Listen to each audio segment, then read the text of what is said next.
And we are live. Welcome back, everybody, to Checkpoint episode 132, brought to you by Strictly Casual, your number one show rounding up all the hottest gaming news stories of the week and discussing all the relevant topics you need to know about. I'm one of your chooms, Vincent DeSantis, joined by two other chooms, James Walmer and Ryder Maldonado. What's up, boys? How we doing tonight? Yo, how's it going?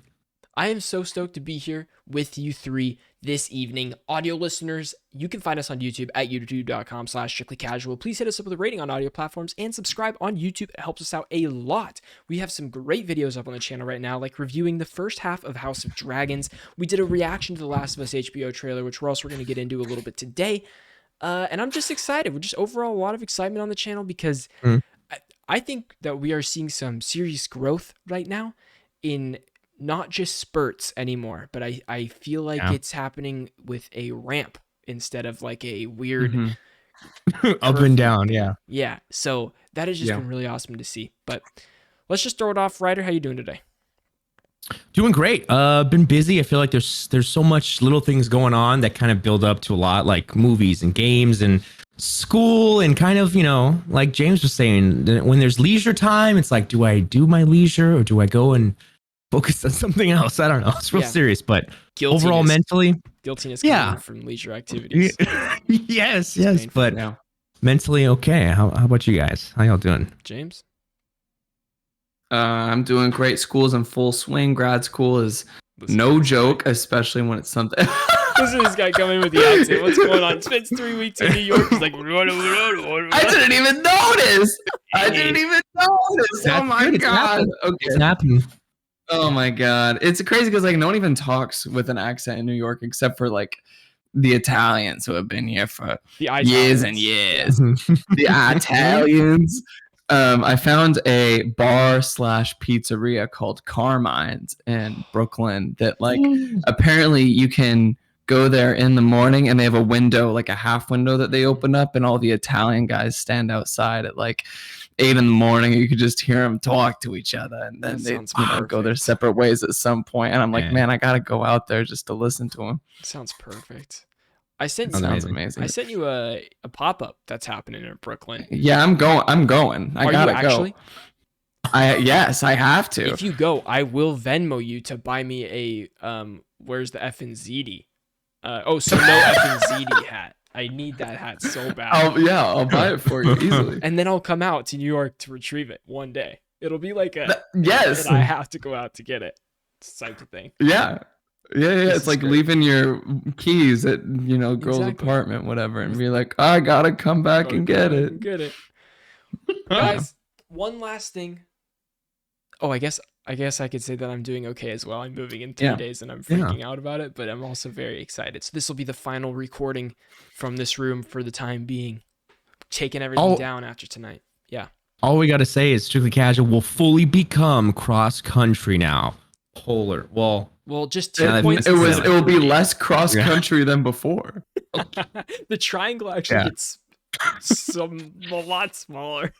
Yeah, it's not a triangle. It's more like just 2 points now. Less points of error, more points of just complete conversion. Spread? No, less spread. This is why we're a games podcast and not a Madden podcast. I have played absolutely nothing this week except for one match of Valorant late last night with a coworker, which was great coworker bonding time. Great. That was fun. Nice. And that's it. Which sucks to say, but that's it. I can't think of anything else. Yeah. James, what about you? I haven't played a video game in like a month this now. Is heartbreaking. It really is. No, but here's the thing. Shout out to Braxton, friend of the show. We talked about this last week, I think. But he did say he was going to ship me my PlayStation and my monitor. And then I talked to another friend today who said he was going to help my mom pack up all my stuff from back home, my PC, PlayStation, all that stuff, so that she doesn't have to do all that alone. That's awesome. Hopefully be here within the next 4 weeks or so. So my boy's going to be gaming here pretty soon again. Ooh. I can't even guarantee that I'll be gaming again. It's just been. I'm talking just the mindset. I think you'll be gaming.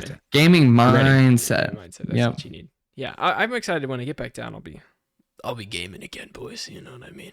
Modern Warfare. That's right. We did play something this weekend. Ryder did. The beta. Ryder and I did, yeah. The beta of Modern Warfare. Yeah, I would say I played all the way to max rank. Did you really? Oh man, yeah, I got crazy. Good I got crazy. God. Yeah. Yeah. I grinded that out, and I'm gonna tell you, ladies and gentlemen, Call of Duty is back. No, Is it? Because well, I saw that this was apparently the most played beta ever, which is kind of shocking. Like, I had cousins get into it. We had some friends of the channel hopping in that we were hearing that they're playing. Like, it seems like it's back. I mean, the movement feels great. It feels fun. Yeah, a little bit of that. And then I hopped into the new Grounded 1.0 a little bit, like for like 5-10 minutes to see what's new. Story mode, so that's great. A little bit of that, but that's it. Not much Last of Us, which I wish. Yeah. You know what?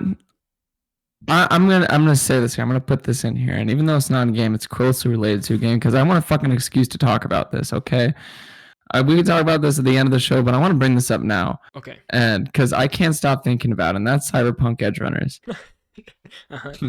This show changed my life. I don't know what it is, but this show just did something in my heart that I can't undo. Sure. And I can't stop thinking about it, and I want to rewatch it. Like, I just want to have it downloaded on my phone as a comfort show. Yeah. And just like watch it. Yeah. Over and over again until I feel like a human and not a chrome dome anymore. Not a cyber freak. What do they call him? Cyber. Yeah. Not a cyber psycho. Cyber psycho. Yeah. With cyber there you go. psychosis or something. Yeah, cyber psychosis. Yes, cyber psychosis. Mm-hmm. It's really good. It is really good. And I'm sure if you have any finger on the pulse of games or TV, you've probably heard of it at least. It's been in the top 10 of Netflix like since it's been out. Top 5 for most of the time. It's skyrocketed Cyberpunk's numbers since the numbers are higher than they were at launch for people playing right now, which is huge. You have developers getting emotional about it on Twitter and stuff, which has just been like super cool too. Wow. There's the free DLC that kind of blends the show and the movie. So I mean, obviously you can go to the locations of the show in the game because they're just spots on the map, but you can get David's jacket, you can get Lucy. Cool. I mean, obviously Lucy's weapons are already in the game, but also David's like back thing is in the game where you can slow everything down in slow motion. So people are doing builds just like the characters in the game, and it's super cool. I love it. I love seeing all that. That's so cool. Yeah, that is awesome. But it made I wanted to bring this into a discussion of my experience with Cyberpunk 2077 and talking about you, because right after Vincent, you said I want you to jump back into the game. No, wait, hold on. Let me abridge this. You texted me and you said, "Man, I wish there was a game like this." And then I thought to myself, "Oh yeah, there is." And I'm like, "You should just play it. It's really good." That's exactly how it went. Yes. And I was like, yeah, but then I remember that none of the characters in Cyberpunk are as good as these characters in the show. It's true. I think Lucy and David are better characters than the people in Cyberpunk. I think that's fair.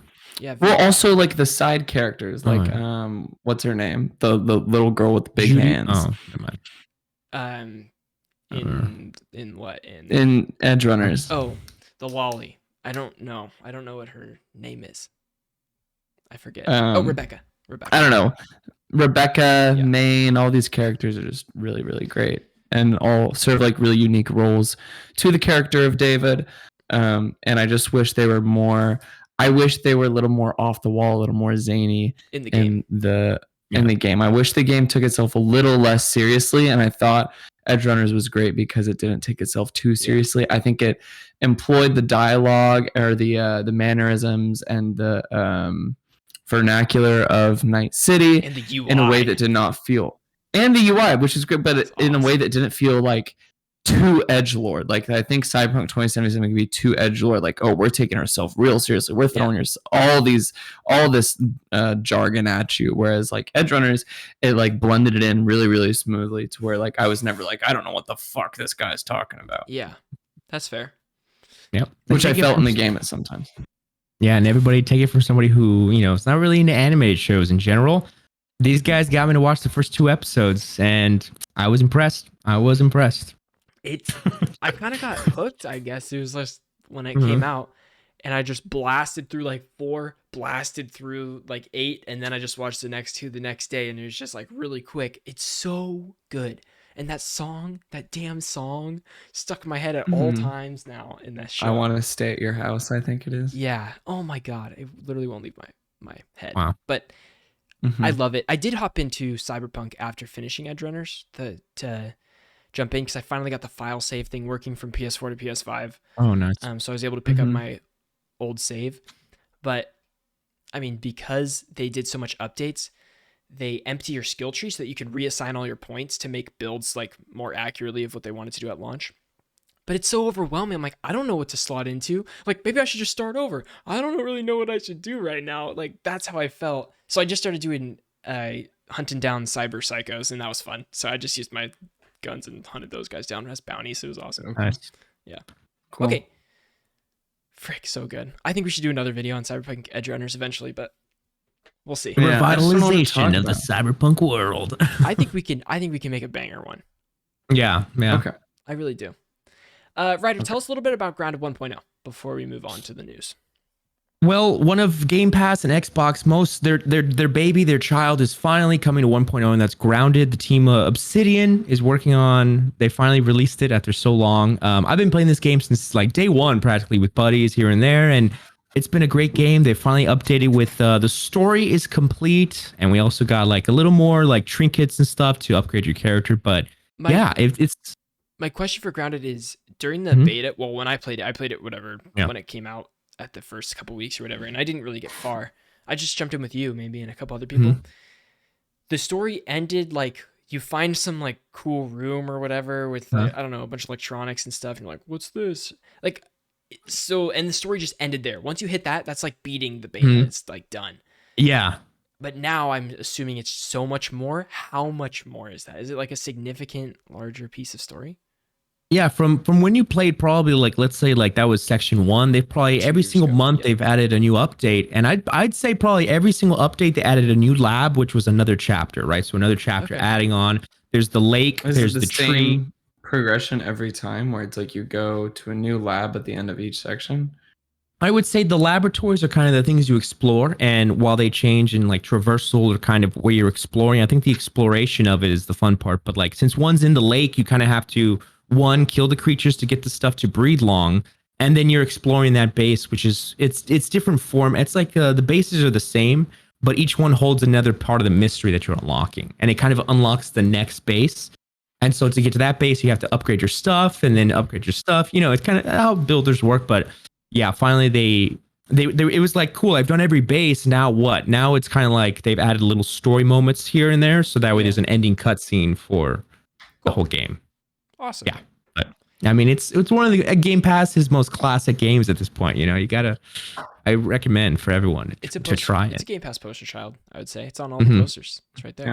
Yeah. Quite literally. Were there any GameSpot or game critic scores out there?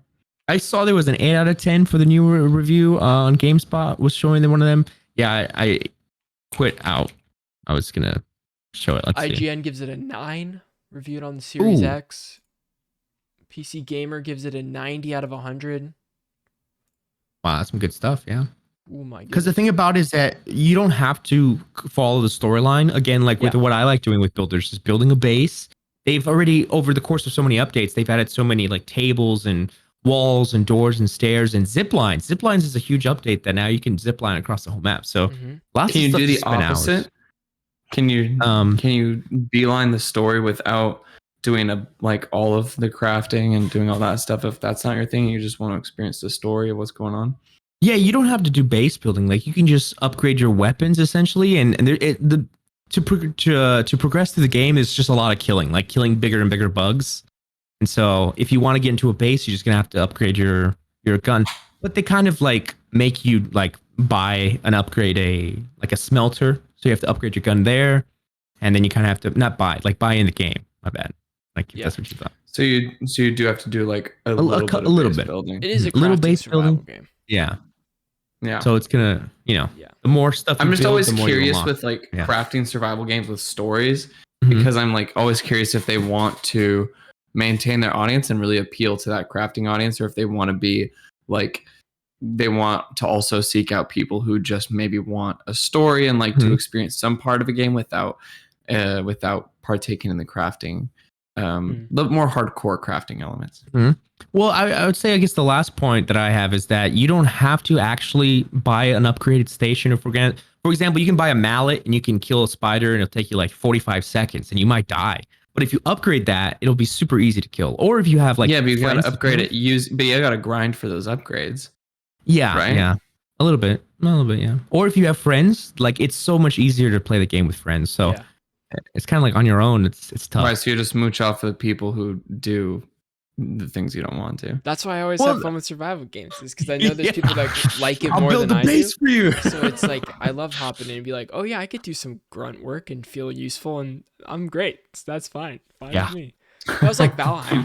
Like, when we played Valheim, I swear it was like do all the basic stuff. I could do the base. I could chop trees, make wood, make pallets and stuff like that. And then you have people going crazy, like doing this wild stuff. And I come back like a day later, and there's all of a sudden we got the 7 kingdoms happening, like and I'm like, okay, I'm still figuring out how to make a fishing rod and stuff. It's like, that's the best. I love it. That's funny. It's great. Well, one other thing that dropped this week was The Last of Us HBO trailer for The Last of Us Outbreak Day, which was on Monday, September 24th, 3rd, something like that, 23rd, I believe. And the trailer's out. 25th. What did you guys think? 25th? Okay. I thought it was phenomenal. That was good. Yeah. We talked about a little bit. It's cool when you can copy a game and you can make it look great, but to give it such a quality and such a budget, it's like, man, it looks like it's going to be special regardless of regardless of the game. You know what I mean? Like sure. Story on its own is so good that I think that people are going to see it and be like, wow, this is so amazing. It's like, yeah, this is a game. Can you believe that? Like, yeah. It's good. It looks really good. What do you mean by that? No, I explain. Me? Yeah. Like the show on its own, right? Like, people are going to watch this show and think, okay, so it's based on a game. They're going in with those pre-content. I think everybody's thinking that. Well, majority, let's say. But of people that haven't played the game? Haven't played the game or you play the game. I think people are like, what is The Last of Us? What's Pedro in? Like, oh, it's a video game. Like, oh, okay. I think a majority of people have heard of it. I've heard people that never played video games in their life, but have heard of Last of Us. So I think that if you're going to the show thinking that, you're going to be impressed. But if people that don't know about the game, like, it's still, they're going to be shocked, I think, because it's just a great story in general. Yeah. They're going to be like, wow, that show is so well written. I'm like, yeah, it's a game. Can you believe that? That is my hope. That is my hope that people will see this that will never play the game or won't touch the game. They'll see this and be able to experience the story, because I do think the story is pretty powerful. We'll see like how that goes in. Like, we'll see how the show goes, because it's going to be like, what, 10 episodes or something, 8 episodes. It's going to be more story told. Longer. Even from the trailer, we saw like the DLC piece being in there too. Like the whole Left Behind story will be there in flashbacks of some sort. New characters, Troy and Ashley. Oh yeah, but I'm sure they'll just play cameo characters, like someone in Jackson or something. Like, I don't think they're going to be big characters. I thought from Neil Druckmann that where we react, it's like they're fully fledged characters, that they're not like a cameo. I thought they said that. They're like, no, we're going to be like, people were already speculating that she's going to be the mom, like Ellie. Ashley Johnson's going to play Ellie's mom in like flashbacks when she was in school, and that'd be pretty cool. Because I didn't know that. After replaying it, that Ellie's mom was close to Marlene. I never picked that up. And then there's comic books about that out too. So they have like some sort of basis to go off of, which is cool. They have source material, yeah. Yeah, but I'm just stoked that Neil is writing it with the guy that wrote Chernobyl. Yeah. Like, that, at the end of the day, I'm like, I have so much faith in both of them to make a show. Two great writers, yeah. Yeah, as scared as I am about the casting, like, I still don't know about Pedro as Joel. I'm sure he'll be fine. Yeah. Yeah, but you can check out our reaction of that as well, if anybody else has thoughts before we move on. No, I'm good. Negative? Okay. Negative Ghost Rider. James, what's our first one? E3 is back in a new form. This comes from Rock, Paper, Shotgun. E3 is back as an in-person event in 2023 and will run from June 13th to 16th. The Entertainment Software Association and ReedPop have announced there hasn't been an in-person E3 since 2019, and just one digital event bearing the E3 name has taken place since then. That's a pretty big deal for a show that ran relatively unhindered for almost a quarter of a century. New organizers ReedPop are the people behind PAX, EGX, New York Comic Con, and Star Wars Celebration, just to name a few. The next E3 in-person event's happening at Los Angeles Convention Center, or the LACC, but it's split into two sections. They're called Business Days and Gamer Days. Starting on June 13th to get the show going, the Business Days run until the 15th. These are intended for people working in the games industry to connect, network, and meet up. Those are your press days, essentially. It gives the media a chance to take a look at the latest and potentially greatest new games in development, too.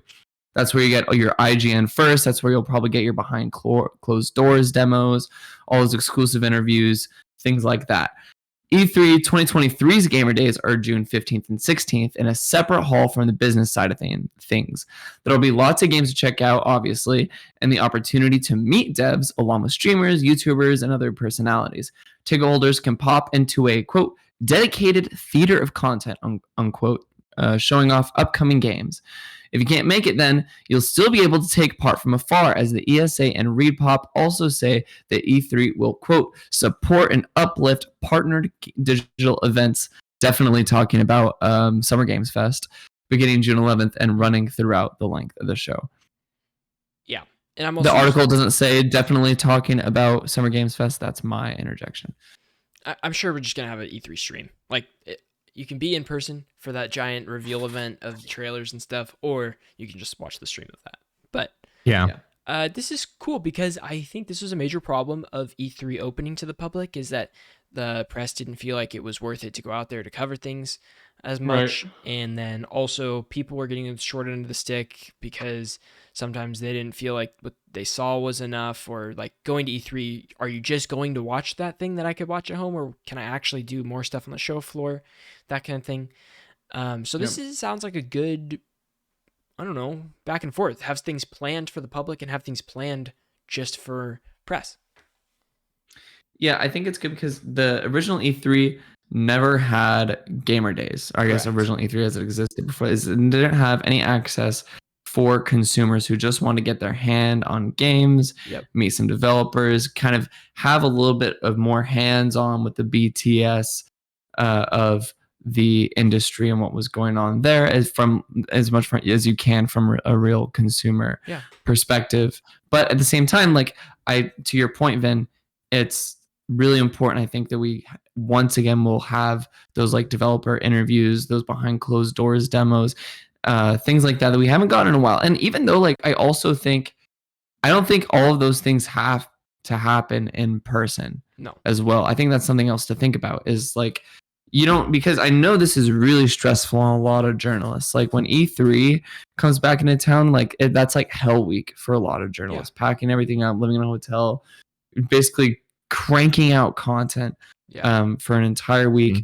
I would love to see like some sort of innovation with how they do like closed doors demos and like exclusive interviews, things like that. How can we schedule out developers for interviews in advance over Zoom, that are exclusive and things like that, and be able to post those, or like, I don't know, somehow host like Zoom behind closed doors demos, things like that. Mm-hmm. I think those things are still like worth looking into from a industry like organizational perspective. But as like, I don't think an in-person event should have to be like, I don't think these things should have to be contingent on an in-person thing, even though it is fun. And I don't think they are contingent. I think we've seen the last couple of years. I mean, these studios have been able to get their games out to journalists and stuff via all sorts of different things, events that they invite them to, or just digital things. But have those been like in lieu of this, of not having E3, or have they been like outside of that? I'm sure some developers have felt displaced by not being able to reveal at E3, but it's not just reveal. I think a lot of it is showing update to your game and stuff like that have already been revealed, and that piece can be taken care of at any time. It doesn't rely on E3. So in that sense, you're right too. I can't think of like, sorry, Ryder, I'm gonna finish this thought first. I just can't think of any instance in which I remember like a journalist being like, oh, I saw exclusive footage of this game. Like, here's what I thought. Like, here I saw an exclusive preview of this. Yeah, that's usually at And events here's at what I like an thought. E3. Exactly. That's They what I'm bring talking about. They bring a special thing. Exactly. They're not handing So it out. Yeah. right. So my thought is, okay, so what if they like did like a Zoom event or something like that to a team, I'm sure like there's to press, and I'm sure it's been done, but we don't hear about that. Like there are things that aren't supposed to be said until there's a certain date that comes out that they're not supposed to talk about it until, or something like that, like an NDA date. I don't know. But that'd be weird because they didn't do that. They never did that for E3. E3 is always like behind closed doors demo. Here's what we thought, and then there would oftentimes be like articles that came. Like I remember, I'm thinking about Cyberpunk 2077 behind closed doors demo, where they showed in which it was like, well, it didn't show a demo. They would talk about what they saw in the demo, and they would go through and explain everything that they saw. You know, character and maybe. For audio listeners, all of Vincent's lights just turned off. His power's out. You keep talking. Can we hear him? I guess we're still recording and everything's good. Yeah. No, yeah, we can hear him. Mm-hmm. I actually just lost my train of thought. Sorry. No, with the closed doors, the betas, the right. So articles. Yeah, I think there's. What do you think? All I'm thinking is that I agree with you. I think at E3 there is those spaces where that can happen, but I don't think they're exclusive to a type of E3 place, and I don't think there's an answer about this. That's my point. Okay, that's my point. As I'm like, no. That's not that. I'm not debating with you. I'm just saying, like, exploring an option in which that we haven't like seen before. And the question I'm asking you is if we have seen this before, in which we have exclusive demos that they can't show explicitly, but we have had journalists talk about. I think it's happening with God of War right now in Game Informer. Game Informer has seen so much of God of War, and they're only allowed to write articles about it, and we haven't seen the gameplay. But they always do. But this has been a consistent thing for like a year. So how is that different? Right. Yeah. I don't think it's that different. I think people use E3 sometimes as an excuse to have to bring footage at. They have to have a presence at E3. So that is a way for them to do it instead of feeling like they need E3 is definitely instead of having the flexibility to release what they feel comfortable with to people who they want to have eyes on the game. Yeah. I think that's a really good nuance, Finn. That's it. Fuck that's all I yeah. have to There say. we go. See, there you Ryder, go. what were you going to say? I'm sorry. You had a big point earlier, and yeah. It's okay. No. This is a good debate. I mean, good discussion. My bad. Sorry, not debate. Discussion. It was a good discussion. Well, thinking about the new organizers. Okay, real quick. The new organizers. When it comes, this is great because like organizations, what's needed for expos like this. D23 had it. While there will be complaints, people will have complaints on different events stuff. New York Comic Con Star Wars Celebration. I've heard great things about it. So I think if you're there in person, you might have a good experience. Also, my worry. Right, you bring up a good point about having a different organizer for this, and their track record with other conventions that are huge with like fans and people attending this, which is giant. So yeah, okay. What else? My only concern is that over time, maybe it does this, but it's bittersweet that I know it's timing with video games and kind of there's so many events happening with Summer Games Fest, Game Awards, Xbox's own thing, and PlayStation. I want E3 to then come back to the days where it would be the Xbox is there, PlayStation is there, and everybody's there, and it's like a big thing. But it feels like this might be sparse. It might be sparse. You're June, totally right. In 2023, will Xbox and PlayStation and Nintendo attend this? I don't know. That's the crazy. Probably not. Probably not. Because here's the thing: like, it also takes a lot of money to put these. Huge amount of money. Yeah. Huge amount of money. It's just depending. Like, I think I don't know if they're gonna. Man, it's gonna be really difficult to see. Like, because I was about to say, well, maybe they'll wait a year. In which the first year they'll see how it goes, and the next year they'll be like, okay, like we have a lot of other, or maybe they'll look at like pre-sale tickets or something like that. They'll look at their numbers of people watching the stream. They'll say like, oh, we already have 3 million people watch this stream. But do you think you can? We talk about this draw on the attendance episode. numbers by people who are watching those streams? Because a lot of those streams are still going to be happening. Like Summer Games Fest is still going on, apart from E3.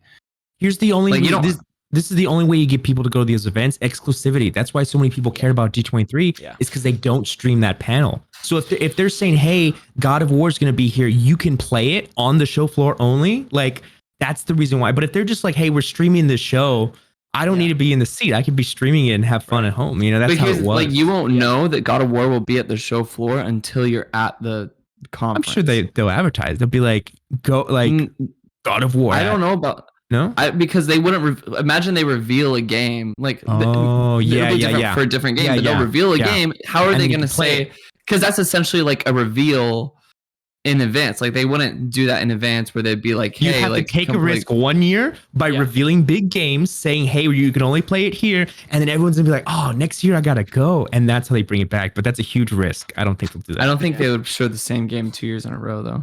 No, I mean, I don't know. I've never like attended a conference like this or anything, so I wouldn't know if they bring it back consecutively. But I'm sure you got a reveal trailer 1 year, you can get gameplay the next year, and it's out the year after. Yeah, something like, or the time in between. Okay, sure. They've done that before, where they've revealed something 1 year, and then the next year they brought it back. Here are updates on it. You can play it on the show floor. Yeah. Boom, boom. Okay. Lots of E3 stuff, good. guys. E3 exciting. Hey, I want to go. Hey, we're gonna be there June 13th. It's going on the show floor, maybe. He's either one way or another. Ryder don't miss an LA event, so Ryder will be there in person. Yeah. Playing everything. He'll be calling us. He'll be like, "I just played this. It was really good, but there's this and this and this." And then I'll come back around and say, "But it was really good. It was really good." But it was really good. He said, "But it kind of like didn't like XYZ ABC, but it was really good." But man, it's really good. I love you, Ryder. Everybody knows that's my reviews. That's how I do it. It's great. All right, let's jump into the next one. Ryder, you start the clip, and then you read the first part of this article. All right, here we go. Going in 3, 2. All right, Disney reportedly has come out with an article well, not Disney, but we've got some news that Disney wants to talk about the new Star Wars games that are coming out. Apparently, we're going to have 2 Star Wars games per year, which is what the requirement, what they want to have. We have a big article here. James, you want to take us into this first point? Yeah, so this comes from GameSpot. Disney is betting big on Star Wars games. The publisher is reportedly planning to put out 2 new Star Wars games every year, consisting of 1 big AAA game and 1 smaller game every fiscal year. That includes several games that have already been announced as a part of its upcoming slate. Insider Gaming reports that Lucasfilm is on board for the plan, as well as reflected in several of its upcoming projects. Those include Jedi Survivor from Respawn. Sorry, let me say that in a more clear way. Jedi Survivor from Respawn, Star Wars Eclipse from Quantic Dream, the competitive shooter Star Wars Hunters, and untitled games from Skydance Media, Respawn, and Ubisoft. The game from Skydance was long rumored as Amy Hennig's next project. But it's not. It's the Captain America, Black Panther game. That's Amy Hennig's next project. Yes. So we don't know what the game from Skydance is, correct? Or is that her studio that's working on it? That's her studio. It was just a rumor that it was a Star Wars game, unfortunately. Cool. When I was going to get into thoughts before we continue on. I was going to say, when I heard about this article, the thing that excited me the most is, with I guess Jedi Fallen Order is a big one, and then the smaller games that are coming out. I think this is a good plan. This is a good idea to keep it consistent, keep it going. But depending on if it's actually every year, I don't know if they're going to actually keep up with that. While it is exciting, I think that delays will inevitably happen. Yes. I think my fear is that they do keep up with this, and by that I mean quality. Thinking about these and not just the quality, but like the studios and the livelihood of the studios and the people working on them having to be under the Disney grind. Like we talk about all the VFX producers and things like that are working on Disney Marvel shows. I'm really worried that they're going to get churned into the big machine of Disney in a way that they have. My only kind of point to that is that every single game that we have so far on the slate right now, there are 7 Star Wars games that are slated without release. I mean, there's a lot of these without release dates, some of them with. They're all different studios. Sure. Like all different studios. It's not like a double up studio where it's like you must do one in 2023 and you must have the next one out 2025, like that kind of thing. It's I'm sure they spread that out too. And the AAA versus like a smaller, they said 1 AAA game and 1 smaller game every fiscal year. Smaller game could mean anything. That could also be another AAA game. Could be a mobile game. Yeah, I have no idea. So, I mean, that kind of brings me into the games that we have in development right now are Star Wars Hunters, which is the arena kind of game, that the third person game that's coming to Switch first and then everything else or something like that. It has a weird I don't rollout. remember that one, to be honest. It has some like original characters in it, which is, they look pretty cool. Oh yeah. And then we have the Knights of the Old Republic remake, which is now being made by I don't remember. oh my god, embarrassing. Okay, well, I'll come back to that. Star Wars Jedi Survivor, of course, that's early next year. That's like that's what they said, spring next year. Q1. No. An untitled Star Wars FPS from Respawn, which I'm so excited for because Respawn absolutely rips.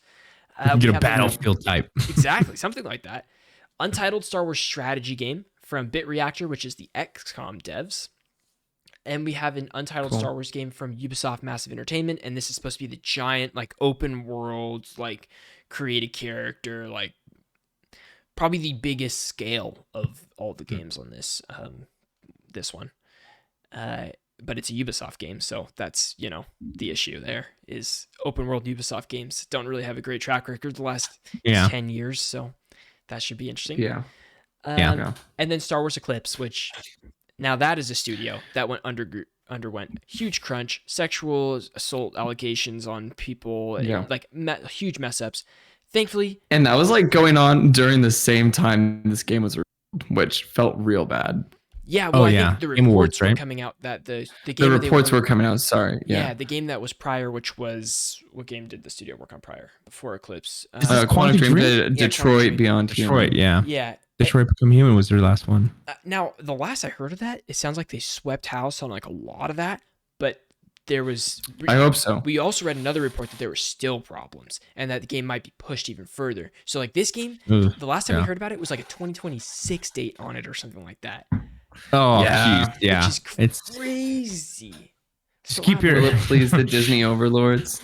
Yeah. And then keep your eyes out for Jedi Survivor, and that's about it. We also have rumors on a Mandalorian game. More rumors came out, and this is not the Unreal Engine 5 thing that somebody made and put online that was like, check this out, this game's coming, I leaked this footage. Like, no, that's not real. But there were some more leaks from prominent leakers, such as Tom Henderson hinting at it. Nice. It's exciting, and again, like James said, more could be worrisome. Like depending on the time. Again, just make it more time. It doesn't have to be every year. But I mean, Star Wars is amazing, and we've gotten some of our childhood favorites, right? Like Battlefield and stuff like that. So the latest Jedi with Cal Kestis was one of the greatest. So the sequel's gonna be fun, and Respawn did Titanfall, not Battlefield. Oh, okay. Yeah. Oh, yeah. Hopefully, okay. Thanks. Hopefully we do get a Battlefront type vibe. Yeah, and Apex. Of course. We'll see, because EA's contract, I don't know if it's going further than Jedi Survivor. Well, it does. And what did DICE not? Was it EA as a whole or just DICE that does not have the contract? Well, it's Star not Wars DICE. anymore. Disney. So it says Disney acquired Star Wars in 2012 for more than $4 billion, but it gave an exclusive contract to EA to make Star Wars games. But the publisher's game output was relatively low, which was it was Battlefront 1, Battlefront 2, and Fallen Order. So that contract recently expired, but EA still says it's committed to putting out Star Wars games going forward. So we will see. That'll be interesting. Yeah, I wonder what happens with that legally. I am most excited for the Knights of the Old Republic remake and Jedi Survivor, of course, even though Republic has had some shakeups with studios. Yeah. If I were to give my most anticipated titles, definitely KOTOR remake is up there, seeing what they do with that. Jedi Survivor, and also I'd say Star Wars first-person shooter, because I'm hoping that's a really good narrative-driven single-player first-person shooter experience, because that's what Respawn does best. Yeah. My only anticipated, I'll say this last one, is the Ubisoft one, even though I hate to say it. If it's open world and big and Star Wars, I'm going to eat it up. Dude, it could be awesome. I would love to fly a ship to planets and stuff. Oh, yeah. It'd be awesome. Yep. Well, there you have it, ladies and gents. If you want to check out the full podcast, that'll be on all the audio platforms linked down below. We can also check out the video podcast here on YouTube if you become a member as well. And that's everything, right? Yep, that's it. Peace out, everybody. All right. Bye. Great clip. Thank you for recording that, Ryder. It's like... This one... Did you guys watch the trailer for Wild Hearts? I did watch the trailer for Wild Hearts. Okay, give me your thoughts on the trailer for Wild Hearts. Okay, so first of all, let it be known that I am a huge Monster Hunter fan. Okay. That is the only like game that I can grind in and still maintain my mental sanity. Okay. Mm-hmm. I love Monster Hunter. And with that being said, I really liked what I saw of Wild Hearts. Did it look a little samey? Yeah. Sure. But I thought it had enough different while also paying what's the word?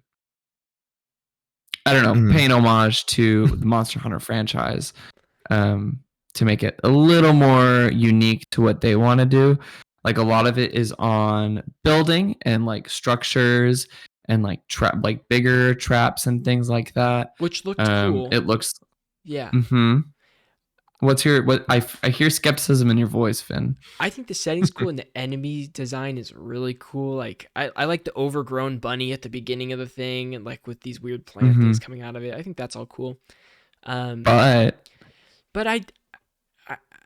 I didn't see anything that was like, oh my god, I can't wait to play this. What I saw was a lot of people building these 3 blocks, jumping off those blocks and striking. And then I saw a lot of that happening. A lot of these 3 blocks going up and then another strike. And I was like, I don't know if I want to build 3 blocks up and strike over and over. I'm like, this is your reveal trailer. And we saw this 5 times, 6 times. I was like, it was like the Green Knight meme. Is like, is this really all there is? You know, you had that. You had the bomb. You had cool. You had the like water one. The rope arrows were awesome. The rope arrows were really cool. We got a lot of the other like combat stuff. Like you have the sword, and then it like transformed where it went, for sure. And I was like, oh my god! Yeah. The weapons look incredible. They looked really cool. The weapons look super cool. Swinging things, and those looked really cool too. Yeah. So this comes from Dynasty Warrior Studio, Koei Tecmo, and Electronic Arts. And this will come to PlayStation 5, Xbox Series X and S, and PC next year. And it's coming out February 17th, 2023. It's coming out real soon, at the beginning of next year. And we got a reveal trailer, of course. It's a vibrant fantasy world, which we kind of went over. That's kind of inspired by feudal Japan. And it will feature co-op gameplay that will allow you and up to 2 additional friends to fight kimono. And kimono are what they're calling the monsters. It's also cross-play, so you could play like PlayStation to Xbox to PC and all that kind of stuff. The big things that they're emphasizing with this gameplay is, or that like I guess with the game that's setting it apart from Monster Hunter is their thing is these powerful mechanisms like crafting, and crafting is a part of Monster Hunter too. But I think that like it's the towers that you see that's going to be like the definitive like gameplay mechanic of this game, which I guess isn't different from just like if they were to do another Monster Hunter and add this mechanic and have it be a part. So I don't know if it'll be enough to set it apart from the franchise, but I think I'll have to wait for gameplay on that. Ryder.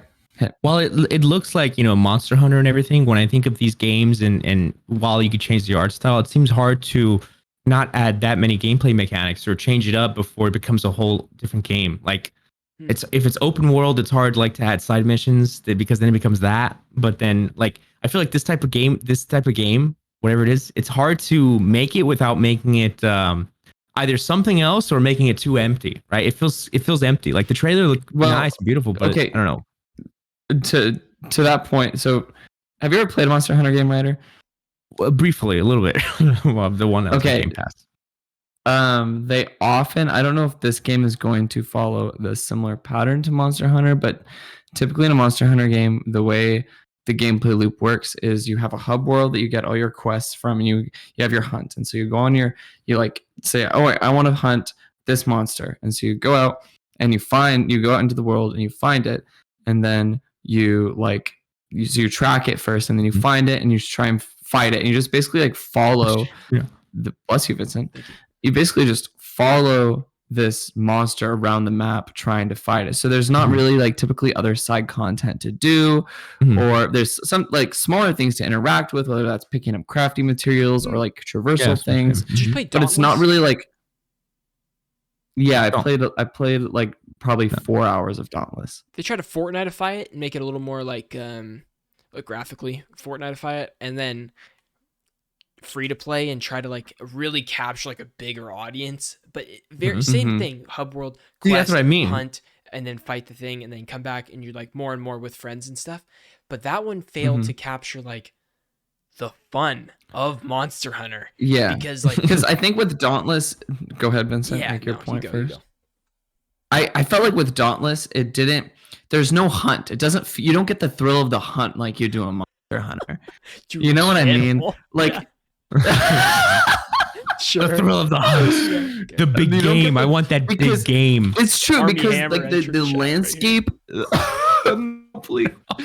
The same number's been trying to call me for like 3 days now. I really can't. I don't know what they want. Back to my point. Quick, see how Vincent said Fortniteify it. That's what I meant. Like it's hard to make it different without making it like something else. Okay, you know? I see what you. It's all gonna be the same. No, tell me more. Tell me more, Ryder. But like with this, like it's this style of game. If you want to make another, like, hey, let's make a game like Monster Hunter. It's either going to be super empty or it's going to be hard to make it unique without making it like something. What do you mean by empty? Do you mean like a copy?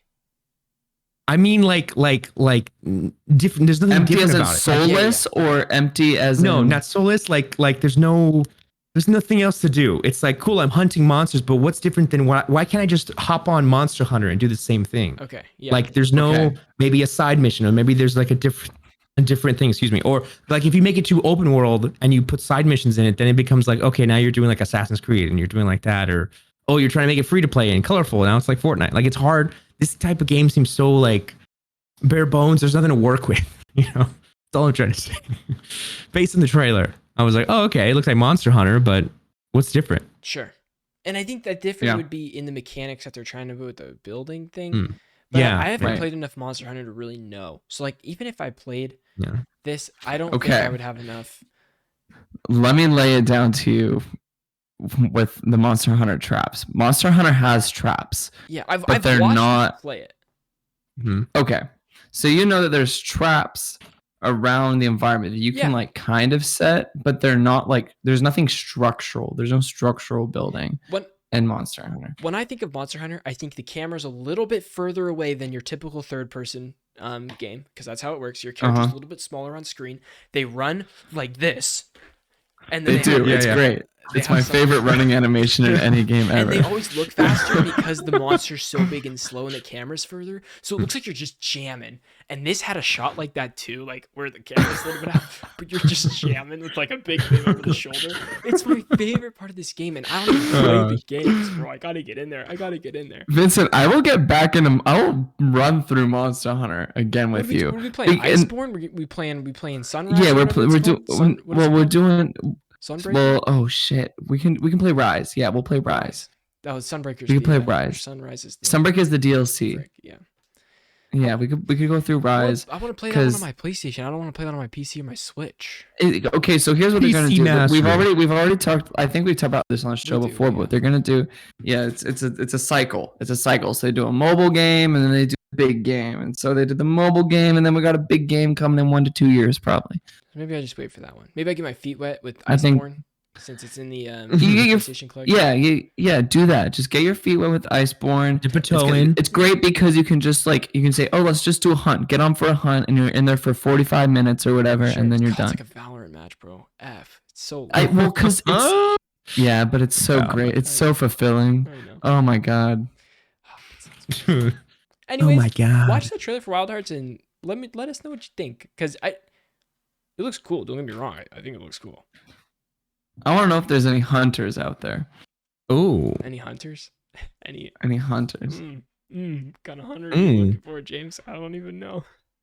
He's on the prowl. James is on the prowl. Ladies and gentlemen, it is time for Grain of Salt, which is Rumor Watch. Thank you, Cheesy, for that name. We have 3 here, so let's all take one. I'll take the first one. The first rumor is not a rumor anymore. It was Skull and Bones getting delayed, and then 10 minutes after we saw this rumor and I put it on the doc, it got delayed.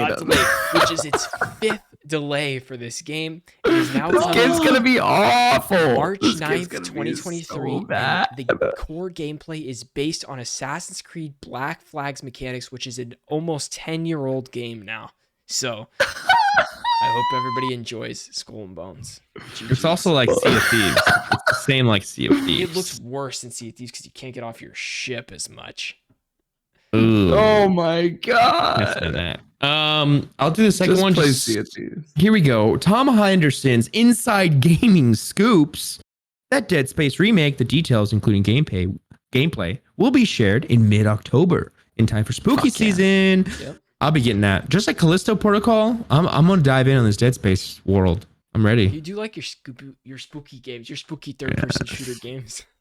Spooky Love it. third-person shooter games. Spoopies. Lastly, but not least, Silent Hill, the short message has been rated in Korea. We don't know what type of game this is. We don't know if it's a mobile game, whether this is a gacha game, or whether this is an actual Silent Hill game.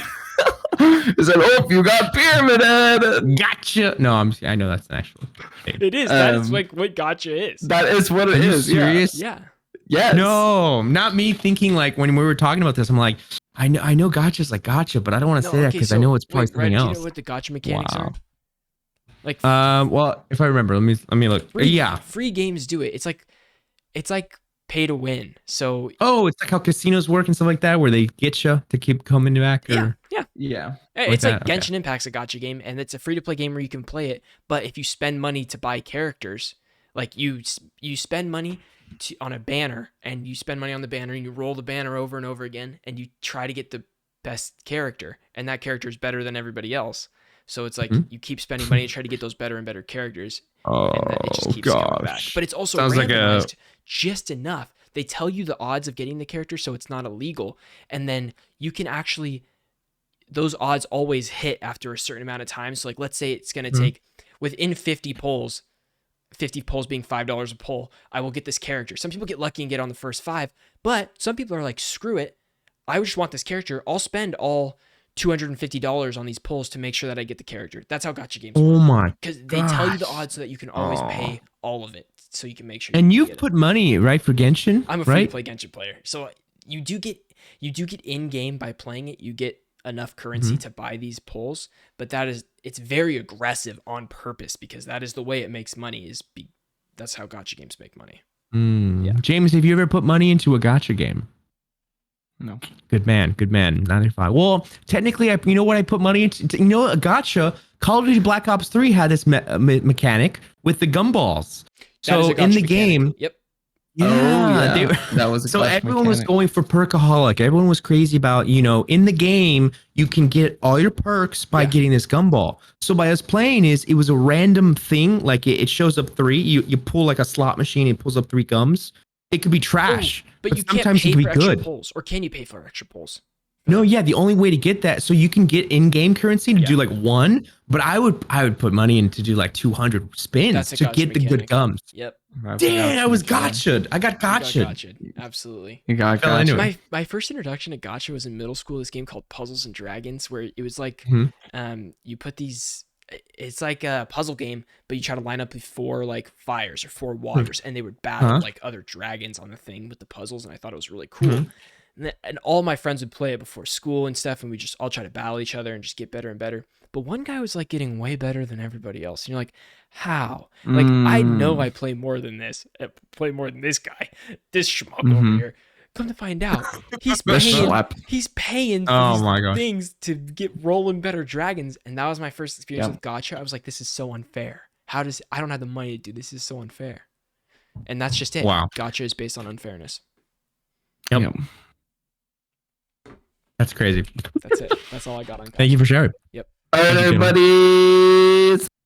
Favorite part of the show, random fun stuff, stories without a story. I'm gonna get it started off, and then we're gonna go to Vincent and then Ryder for that's gonna be our rotation. Let's do it.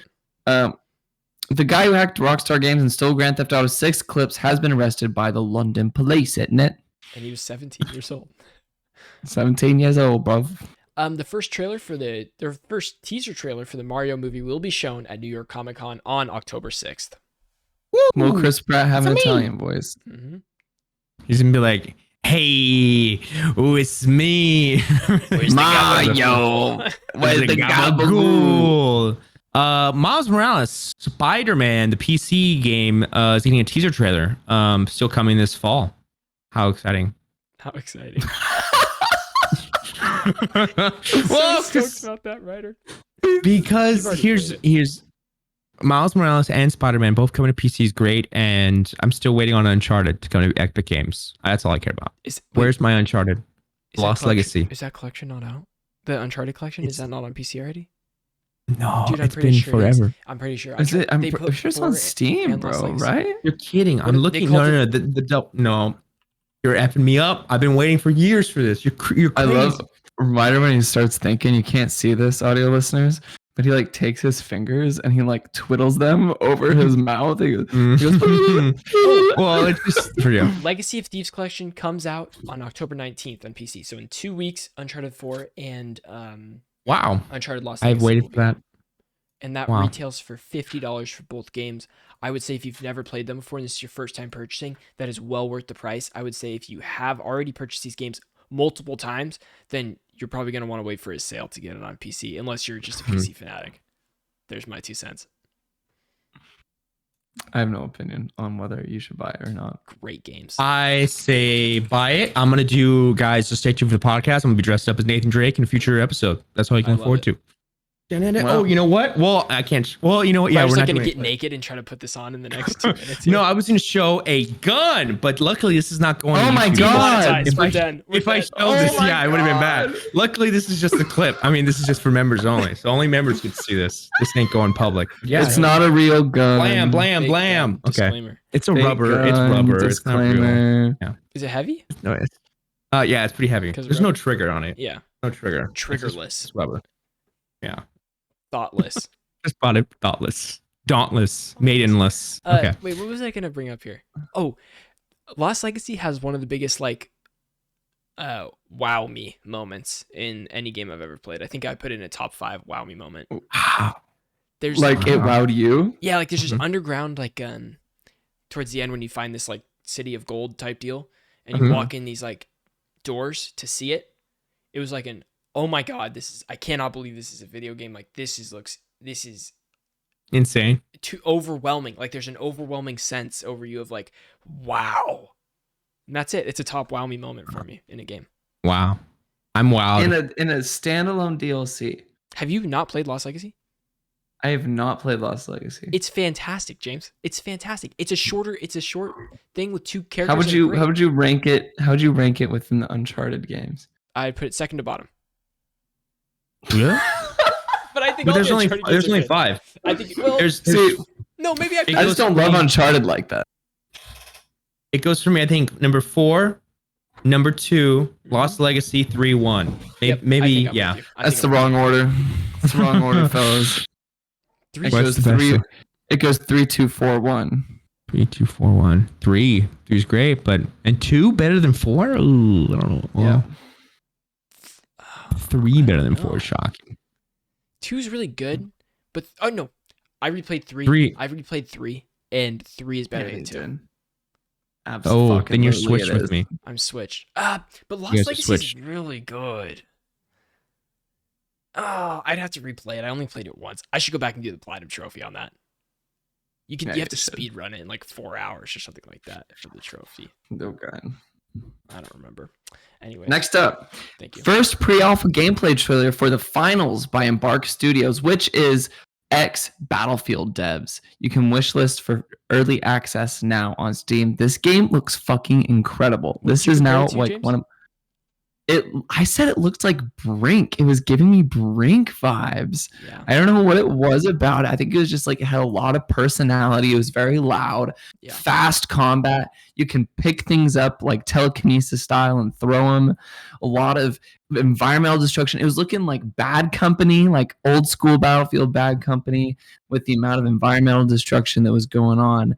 it just looks so fucking cool. It had style, Vincent. It did. That's one thing about me is if a game's got style, I'm into it. It's got a lot of style. I'm also watching Brink gameplay right now just because I kind of miss Brink, and that game was ahead of its time. Way ahead of its time. Nobody wanted it at the time. never was that good. You never what? He cut out. He's cut out. No. James, where are you? James. James, wake up. All right. I don't like this. James, wake I played up. about 16 hours of it. Uh-huh. I played 16 hours, and I was like, this game is not that good. As a 12-year-old, keep in mind, I was like 12 or 13. It wasn't that good because I had Call of Duty on the side, and Call of Duty was always more attractive to me than that. But there was a point in my life where Call of Duty was banned from my household because it was too violent, and so Brink was my escape.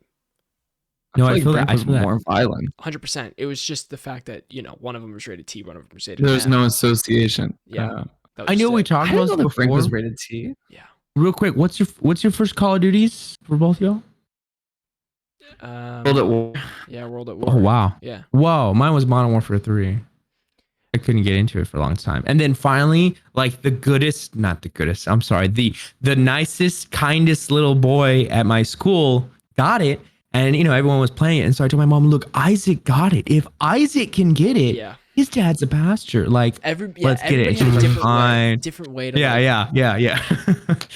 So that's how I got Modern Warfare 3.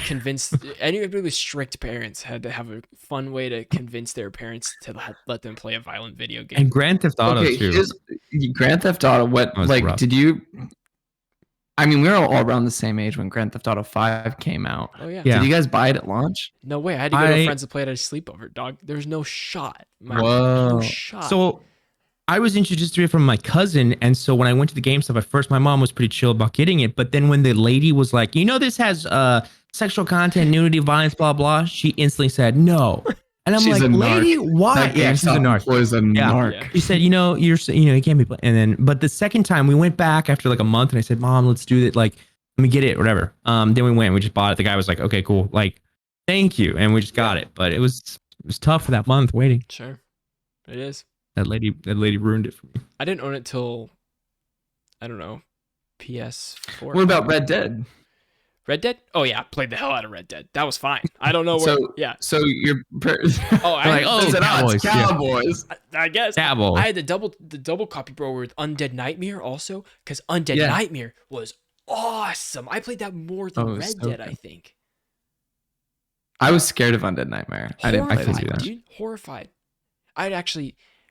I mean, we could do this podcast forever, but I would, my little brother, he was like really scared of video games just in general, and I would just make things up about the video game to make them more scary so that he wouldn't play them. You're terrible. Even my gosh, awful big brother. One of Rockstar's early games was called Midnight Club Los Angeles, and Midnight Club Los Angeles, one of my favorite games ever. I love Midnight Club. Good.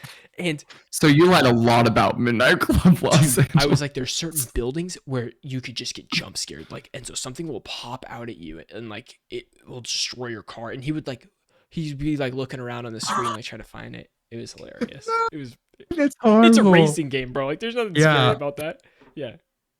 Anyways, that's so funny. All right, let's move on to the rest of our FS because we're an hour and 3 minutes in this podcast, boys.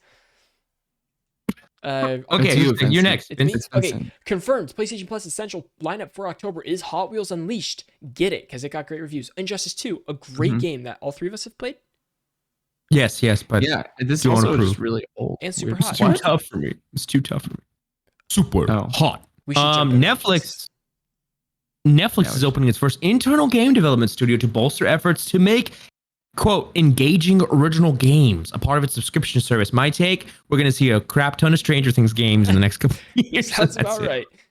Cobra Kai Fighter. That's on mobile. It said, we're going to get Cyberpunk Edgerunners, the game. And they said, don't we already have Cyberpunk? They're doing it's going to be a mobile. Cobra Kai fighting game in the style of a like 3D anime fighter.